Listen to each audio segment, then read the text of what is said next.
Loneliness in old age is one of the most widespread and one of the least discussed crises of our time. Studies now show that chronic loneliness among seniors has health consequences equivalent to smoking 15 cigarettes a day. It accelerates cognitive decline, weakens the immune system, raises blood pressure, and significantly reduces life expectancy. And yet, in a culture that has outsourced the care of its elders to institutions and busyness, it continues to grow quietly, invisibly, and with devastating effect. Buddha addressed this specific form of human suffering with extraordinary compassion and extraordinary practicality. And what he said will not only help the older person who is lonely, it will help everyone who loves an older person, which is, ultimately, all of us. The first thing Buddha taught about loneliness in old age is that it is almost always a crisis of meaning rather than a crisis of company. The older person who is surrounded by people but feels profoundly alone is not lacking for human presence. They are lacking for genuine human connection.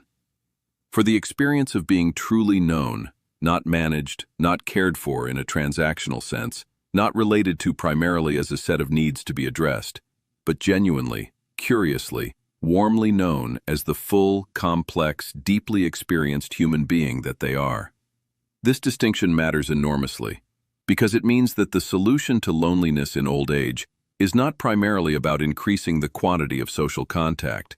It is about improving the quality. One genuine conversation, one interaction in which the older person is asked real questions and given real space to answer them, in which their history is honored rather than glossed over, in which their wisdom is sought rather than their needs managed, is worth more to their sense of belonging and their mental health than a week of efficient, well-meaning but essentially impersonal care.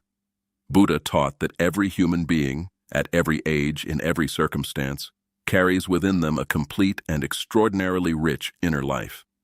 And the tragedy of loneliness is not the absence of people.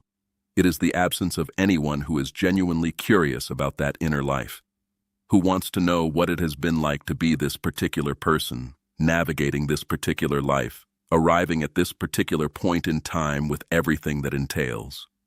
The cure for loneliness, at its deepest level, is being genuinely seen. And being genuinely seen requires another human being who is willing to be genuinely present. The second teaching is about what Buddha called inner companionship.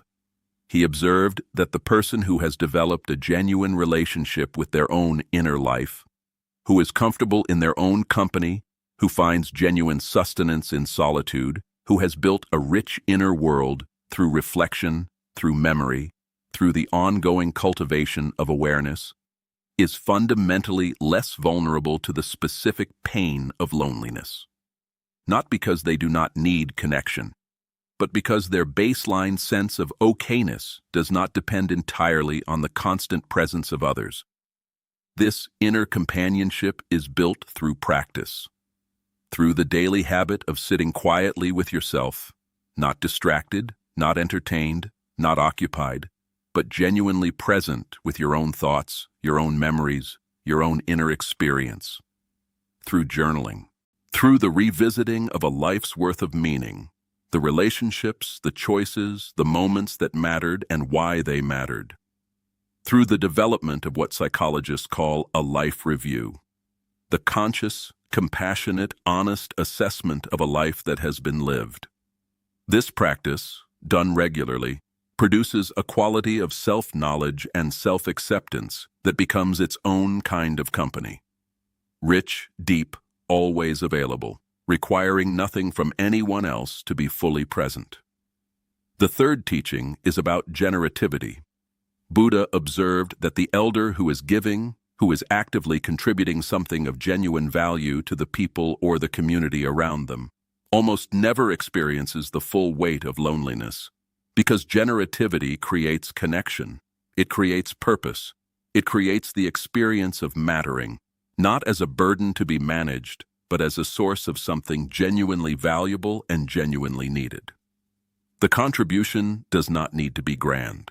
The grandmother who bakes, the grandfather who teaches the grandchild how to fix something, the retired professional who mentors, the elder who simply listens, really listens with full attention and without an agenda to a younger person who rarely encounters that quality of presence. These contributions are not small. They are the things that younger generations, in their busyness, in their distraction, in their youth, cannot yet offer. And the older person who finds their specific form of giving and practices it consistently will find that loneliness has significantly less room in a life that is genuinely being offered to others. And the final teaching, the one that I believe speaks most directly to the heart of this particular suffering, is Buddha's insistence on the radical, inalienable, completely unconditional value of every human life at every stage of its unfolding. You are not less because you are older. You are not less because you are slower. You are not less because the world has moved on to things and people that seem more urgent and more relevant. Your value is not a function of your productivity or your relevance or your ability to keep up. Your value is a function of your existence, of the specific, unrepeatable, completely irreplaceable fact that you are here, aware, alive, experienced, loving, and that the world is genuinely different because of it. That value does not diminish with age, it deepens. And the loneliness that comes from feeling invisible in a culture that has forgotten this truth is not evidence that the culture is right.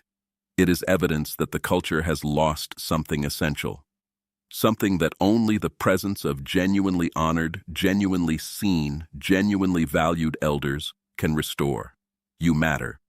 Right now, today, in this moment, in the specific, irreplaceable way that only you, with everything you have lived, everything you have loved, everything you have survived, can matter. And that mattering does not require anyone's permission or anyone's acknowledgement to be completely and permanently true. Save this and share it with every senior in your life who needs to hear that they are not invisible, and share it with every younger person who has forgotten to look. Subscribe to Tathagata Wisdom, because every single day we bring you the wisdom that honors every stage of this extraordinary human journey.